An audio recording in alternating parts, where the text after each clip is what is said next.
Welcome back to the deep dive.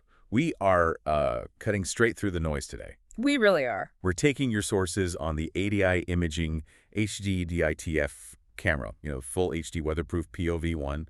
And our mission today is to get beyond just the product sheet. Yeah. We need to understand not just the features, but also the market forces, specifically a really crucial tariff that's, well, it's baked into its price right now. Okay, let's unpack this thing. It's a compact powerhouse.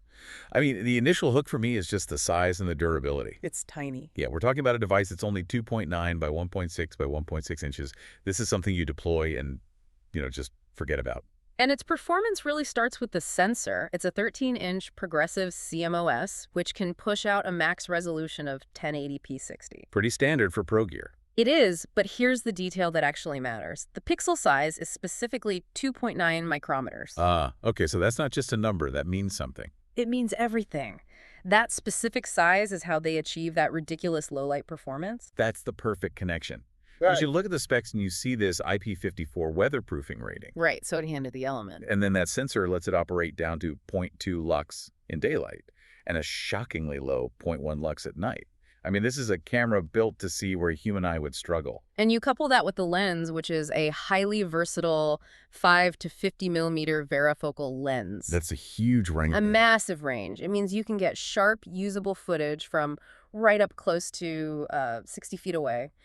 The horizontal field of view goes from a wide 51 degrees all the way down to a super tight 6.1 degrees. Okay, so it's tough, it sees in the dark, it's flexible, but that only matters if it can, talk to the rest of the system. Exactly. Let's pivot to connectivity, because this is where the HDNDI-TF really defines itself as professional. It has dual outputs, right? It does. NDI-HX, which is the modern standard for low latency networked video, and 3G SDI. So you get both. You get the new IP workflow and the old reliable standard. That's the fascinating part. It gives you that efficiency of NDI, but keeps the 3G SDI for, those legacy systems or long cable runs where latency just cannot be an issue.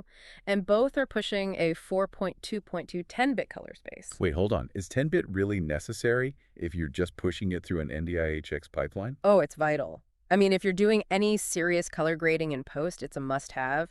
10-bit gives you over 1 billion colors. It prevents that awful banding you see with 8-bit footage. Right, it gives you more flexibility. Way more. Plus, for control, you get full VSCO over IP. That's basically the universal language for remotely controlling complex camera setups over a network. And installation seems pretty simple. It's got the standard AC adapter, but it also have power over Ethernet, PoE, built right in. Which is huge. PoE plus that IP54 weatherproofing. You're running one cable, that's it. That is a massive cost saver for any kind of remote or difficult installation. Okay, let's move to the money, the purchasing details. This is where the context gets really critical. It really does. So the current listed price is $540. And yes, there's a 10% discount code out there. 10% off. Okay. But, and this is a big but, and there's a massive time-sensitive detail you have to know. This is the nugget you came for. Effective since October 9th, 2025, AIDA added a mandatory 15% tariff to all of its products. And that $530 price you see, It already includes it. it already includes that tariff. So the source explicitly warns, if you see lower prices somewhere else, be very, very cautious. Those listings are probably not current. Wow. Okay, so that's critical for budgeting. It is. The product is also TAA compliant, which just means it follows certain U.S. government purchasing rules. But the fact that this non-negotiable 15% tariff is already baked into the price, that tells a bigger story. Even with incentives from the supplier, like HDTV Supply, throwing in free shipping and lifetime tech support. Right. Those are great, but the tariff defines the baseline cost. So what does this tell you? This is a powerful, feature-rich camera. It's defined by its pro connectivity, yes, but also by the unavoidable reality of its supply chain. Yeah, exactly. So here's something to chew on.